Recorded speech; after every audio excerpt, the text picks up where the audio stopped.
Hello everyone, welcome back to my YouTube channel. तो आज की इस वीडियो में मुझे लगता है एक ऐसा टॉपिक हम डिस्कस करने जा रहे हैं जो टॉपिक जो लोग नए हैं स्टॉक मार्केट में या जिनको आइडिया नहीं है कि म्यूचुअल फंड्स क्या होते हैं, एक्सचेंज ट्रेडेड फंड्स जिनको हम ईटीएफ बोलते हैं वो क्या होते हैं, दोनों में डिफरेंस क्या होता है। तो उसको मैं फंडामेंटल लेवल पे जाके आपको समझाऊंगा, प्लस साथ में मैं आपको डेमो भी दिखाऊंगा कि आप कैसे म्यूचुअल फंड को देख सकते हो, ट्रैक कर सकते हो, ईटीएफ को कैसे ट्रैक कर सकते हो, उसका भी एक डेमो देखेंगे। ठीक है।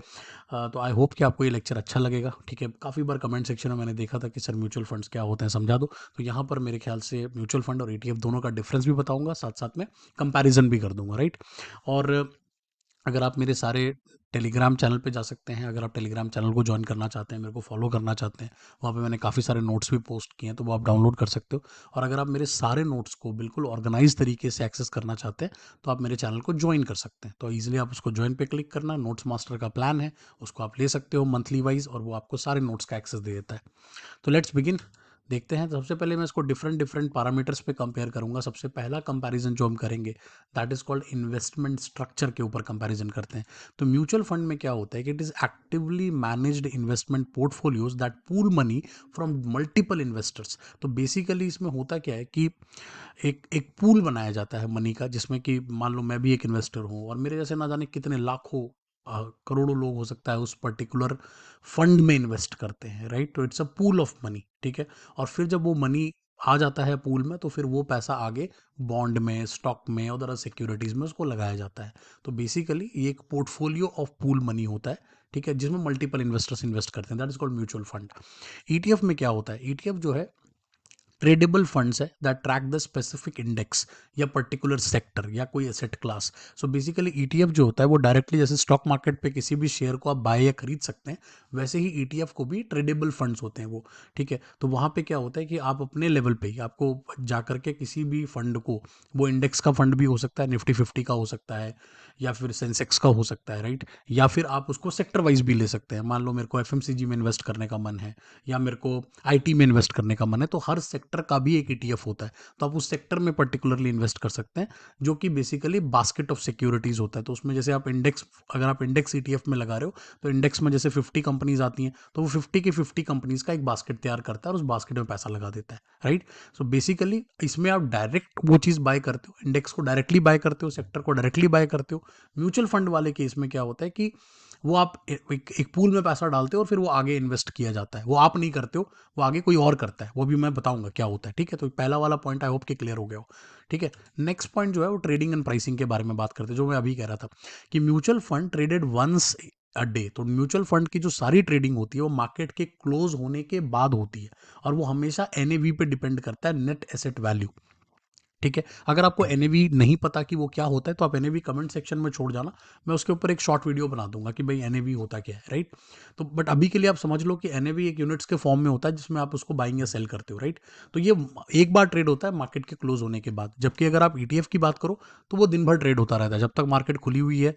अगर मॉर्निंग में जैसे 9:15 पे मार्केट खुल जाती है और शाम को 3:30 क्लोज होती है, तो पूरे दिन मार्केट में आप ट्रेड कर सकते हो ईटीएफ को, there is no problem at all, ठीक है। तो वहां पर आप आराम, और मार्केट के फोर्सेस के हिसाब से वो प्राइस डिटरमाइन।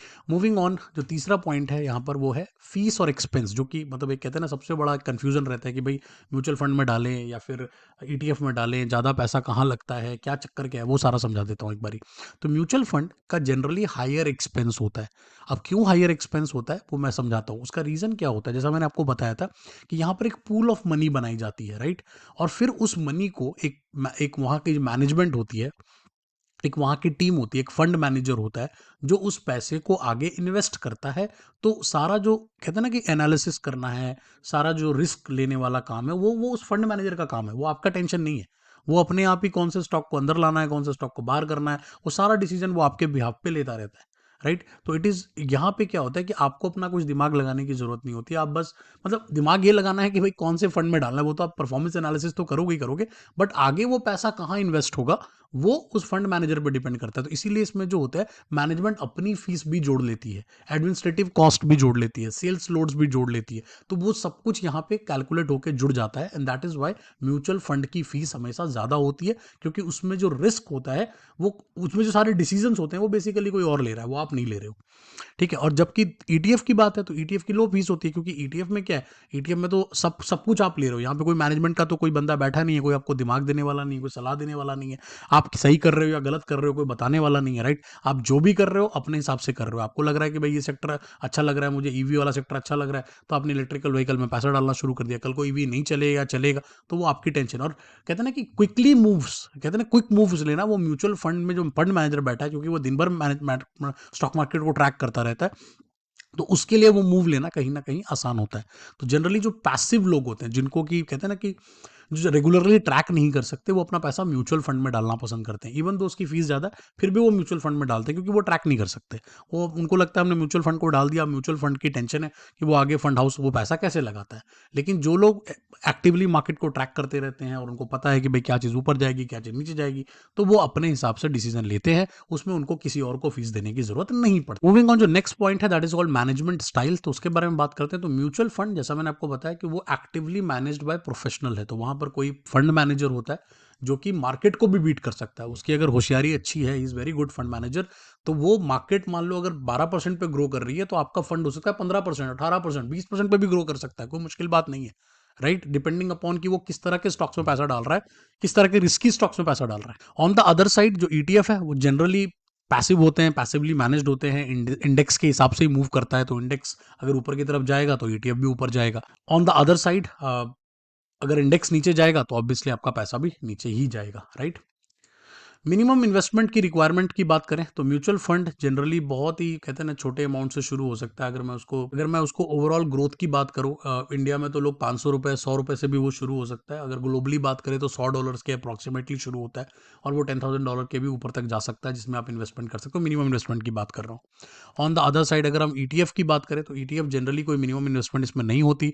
आपका मन करता है 4 यूनिट खरीद लो, 5 खरीद लो, 10 खरीद लो, जितना आपके पास पैसा है उसके हिसाब से आप खरीद लो, there is no problem at all, right. आप एक एक भी खरीद सकते हो, वन भी खरीद सकते हो, राइट। तो यहाँ पे कोई वो वाला चक्कर। टैक्स एफिशिएंसी की बात करें तो म्यूचुअल फंड में can be less tax efficient due to the fund trading activity which can generate capital gain. अब होता क्या है, म्यूचुअल फंड में ना आपका कैपिटल गेन बन जाता है, right. Over a period of time funds की वजह से आपका पैसा ग्रो करता है, कैपिटल गेन बन जाता है, तो उसमें आपको ज़्यादा टैक्स भरना पड़ेगा जब भी आप म्यूचुअल फंड को निकालोगे, right. On the other side जो ईटीएफ होता है वो तो जनरली टैक्स एफिशिएंट है, बिकॉज वो तो पैसिवली मैनेज्ड है, वो आप खुद ही कर रहे हो उसमें सब कुछ, तो उसमें बस आपको जो जिस भी प्लेटफॉर्म से आप उसको ट्रेड कर रहे हो, बस उसकी जो कमीशन फीस होती है, जो गवर्नमेंट के चार्जेस होते हैं, टैक्स होते हैं, बस वही देना पड़ते हैं। तो ऑब्वियसली म्यूचुअल फंड में आपको फीस भी ज़्यादा देनी पड़ती है और उसमें टैक्स भी ज़्यादा लगता है। ईटीएफ में आपकी फीस भी कम लगती है और आपको टैक्स भी कम लगता है। लेकिन एक बात हमेशा याद रखना कि mutual fund, there is a fund manager who looks after it.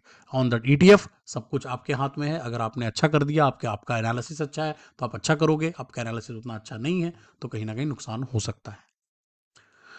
Investment options की अगर बात करें तो म्यूचुअल फंड के पास वाइड वैरायटी है। आप इसमें मैनेज इंडेक्स फंड्स भी ले सकते हो, सेक्टर फंड्स भी ले सकते हो, गोल्ड फंड्स भी ले सकते हो, हर तरह का फंड अवेलेबल है मार्केट में, आप ले सकते हो। ईटीएफ का भी सेम है, इसमें भी ब्रॉडर आपको ऑप्शंस मिल जाते हैं। इंडेक्स फंड्स ले लो, सेक्टर फंड्स ले लो, कमोडिटी ले लो, बॉन्ड ले लो, रियल स्टेट ले लो, जो मर्जी आप चाहो तो ईटीएफ के थ्रू भी बाय कर सकते हो। दोनों में ऑप्शंस की कोई कमी नहीं है, बहुत सारे ऑप्शंस हैं, जो मर्जी चाहो वैसे। तो ये तो अब ये तो हो गया, अब तक सारा मैंने आपको समझा दिया भाई थ्योरेटिकली ये क्या होता है। अब मैं आपको प्रैक्टिकली दिखाता हूँ ले जा करके कि म्यूचुअल फंड अगर मुझे कोई बाय करना है तो मैं कैसे कर सकता हूँ, और अगर आपको कोई भी चीज़ कोई ईटीएफ करना है तो वो आप कैसे कर सकते हो, राइट। और ये तो लेट्स गो टू, और आप ये देखो यहाँ पर मैंने एक वेबसाइट खोली और वहाँ पे मैंने एक सिंपली म्यूचुअल फंड सर्च किया। म्यूचुअल फंड आप कोई भी इंडेक्स फंड सर्च कर सकते हो। ये मैंने कॉइन की वेबसाइट खोली है, और कोई भी वेबसाइट आप खोल सकते हो, ग्रो है, बहुत सारे वेबसाइट है, राइट। मैंने बस ऐसे ही एक वेबसाइट खोल दिया जो गूगल के सर्च में आया, तो यहाँ से आप जा कर के कोई भी लोग, मान लो इंडेक्स फंड में आप जाना चाहते हो, एक्सप्लोर में चले जाओ। एक्सप्लोर में जाके आपको जो भी फंड आप देखना चाहते हो, मान लो मैं इंडेक्स फंड देखना चाहता हूँ, तो आप यहाँ से सर्च कर लो इंडेक्स फंड को। तो इंडेक्स फंड को जितनी बहुत सारी कंपनीज बनाती हैं इंडेक्स फंड्स को, तो आप जस्ट इसको सर्च करोगे तो बहुत सारे इंडेक्स फंड्स आपके सामने आ जाएंगे। देखो निफ्टी 50 यूटीआई कंपनी का, एचडीएफसी का, आईसीआईसी बैंक का, हाँ बहुत सारे आपको फंड हाउसेस मिल जाएंगे। जैसे मान लो मुझे एचडीएफसी का अच्छा लग रहा है तो एचडीएफसी में चले गए। एचडीएफसी में आपको देखो वो सब कुछ बताएगा, इसमें ग्रोथ का चार्ट आ रहा है कि वो कैसे कैसे ग्रो कर रहा है, राइट। आप ट्रैक कर सकते हो तो पिछले 3 महीने में कैसा ग्रो हुआ, 6 मंथ्स में कैसा ग्रो हुआ, 1 ईयर में कैसा ग्रो हुआ, तो वो सारा आप यहाँ पे ट्रैक कर सकते हो, राइट। इसका करंट पिछले 1 साल में कितना रिटर्न आया वो भी आप देख सकते हो, लगभग 9% का रिटर्न इसमें पिछले 1 साल में आया है। करंट एनएवी कितनी चल रही है, मतलब कितने रेट पे आप इसको बाय कर सकते हो, तो 225 रुपीज़ पॉइंट 39 इतना, मतलब पर एनएवी। तो आप जितने एनएवी बाय करना चाहते हो वो आप अमाउंट ऑफ इन्वेस्टमेंट के ऊपर डिपेंड करेगा। मिनिमम इन्वेस्टमेंट कितना चाहिए, तो आप 100 रुपये भी इन्वेस्ट कर सकते हो। जितना पैसा आप डालोगे उसके हिसाब से वो एनएवी बाय हो जाएगी, राइट। एएमयू कितना बड़ा है, एएमयू मतलब कि टोटल कितना बड़ा ये फंड है, तो वो यहाँ पे आपको दिख रहा है। एक्सपेंस रेशियो कितना है और एग्जिट लोड कितना है, वो दोनों यहाँ पर दिख रहे हैं। आप दोनों चीज़ों को यहाँ पे समझ भी सकते हो। आप आई बटन पे क्लिक करोगे तो एग्जिट लोड होता क्या है वो भी आप यहाँ पे वो बता देगा। Irrespective of each purchase, switch in of units, an exit load of 0.25 is payable if units are redeemed or switched within 3 days from the date of allotment. जिस डेट पे आपको मिलेगा, अगर उसके विदिन 3 डेज के अंदर अंदर आप करोगे तो इतना आपको 0.25% आपको देना पड़ेगा। Exit load is payable if units are redeemed switched over after 3 days from the date of allotment. और अगर 3 दिनों के बाद आप करोगे तो फिर कोई एग्जिट लोड नहीं लगेगा। तो 3 दिन के अंदर अंदर करोगे तो कहीं ना कहीं इतना पैसा देना पड़ेगा, 0.25%, डिपेंडिंग अपॉन कि कितना आप इन्वेस्ट कर रहे हो। और एग्जिट लोड कोई भी नहीं लगेगा अगर आप 3 दिनों के बाद करोगे। एक्सपेंस रेशियो की अगर हम बात करें तो एक्सपेंस रेशियो क्या होता है, तो एक्सपेंस रेशियो भी यहाँ पे आप समझ सकते हो कि भाई क्या होता है। Mutual fund charge a fees for managing your money, जैसा मैंने आपको बताया कि सिंस ये मैनेजमेंट इसको देखती है तो यहाँ पर वो पैसे चार्ज करती है आपसे उस पैसे को मैनेज करने के लिए। और वो परसेंटेज में यहाँ पर मैंने आपको ऑलरेडी बता दिया, 0.2% लगेगा आपको जब भी आप इस पैसे को विड्रॉ करोगे, राइट। तो ये हो गया, प्लस टैक्स भी देना पड़ेगा क्योंकि कैपिटल गेन हो जाएगा तो ऑब्वियसली यहाँ पर टैक्स भी लगेगा। प्लस आप ये भी देख सकते हो कितना एग्रेसिव है, राइट, रिस्क कितना है। तो ऑब्वियसली इंडेक्स फंड है तो हाईली रिस्की है, देख रहे हो रिस्क बार कितना हाई है। यही अगर कोई टैक्स वाला या बॉन्ड वाला फंड देखोगे तो वो कम होगा। या गोल्ड का कोई फंड सर्च करें एक बार, तो गोल्ड का कोई फंड देखते हैं भाई गोल्ड में क्या सीन है। गोल्ड वाला फंड ये देखो, गोल्ड ईटीएफ खुल गया, ये ईटीएफ है सॉरी, ऐसे फंड ही है वैसे ये भी। तो गोल्ड में अगर आप देखोगे तो गोल्ड में क्या रिस्क थोड़ा सा कम है, दिख रहा है। एग्जिट लोड 1% ही है, ठीक है। तो इस तरह से आप इसको ट्रैक कर सकते हो। तो ये हो गया म्यूचुअल फंड की बात। अगर हम ईटीएफ की बात करें, ईटीएफ को भी देखते हैं। यहाँ पे सिंपली मैं गूगल फाइनेंस पे गया और मैंने जाके निफ्टी बीज टाइप किए। तो आप जूनियर बीज, निफ्टी बीज, गोल्ड बीज, इसको बीज के नाम से आप ईटीएफ को ट्रेड कर सकते हो। तो आप इसकी वैल्यू देखो कितनी चल रही है, 263.24 चल रही है, राइट। तो और आप यहाँ पर इसका पूरा देख सकते हो ग्रोथ किस तरह से चल रहा है। तो यहाँ से आप इसको ट्रेड कर सकते हो। इसके लिए आपको डीमैट अकाउंट चाहिए होगा। बिना डीमैट अकाउंट के आप इसमें इन्वेस्टमेंट मतलब इसको ट्रेड नहीं कर पाओगे, क्योंकि ये ट्रेड मतलब मार्केट खुलते ही इसका फ्लक्चुएशन शुरू हो जाता है। इट इज जस्ट लाइक, और ये हमेशा इंडेक्स के साथ ही मूव करेगा। अगर मार्केट ग्रो करेगी तो ये भी ग्रो करेगा, और अगर ये नहीं करेगा, वो एक साल में देखो आप ईटीएफ में अगर आप ग्रोथ देखोगे तो 8.9% का हुआ है पिछले 1 साल में, जबकि म्यूचुअल फंड में कितना हुआ था, 9.5% का। But at the end of the day क्या है, वहाँ पर आपको वो देना पड़ेगा, जो बाकी जो फीस है वो देनी पड़ेगी। तो सारी गेम घूम फिर के वहीं आ जाएगी जहाँ पर है, ठीक है। तो ये थी सारी कहानी। आई होप कि आपको मज़ा आया, समझ में आया कि भाई ये कैसे काम करता है, ठीक है। और मिलते हैं अगली वीडियो में। Thank you so much, bye bye.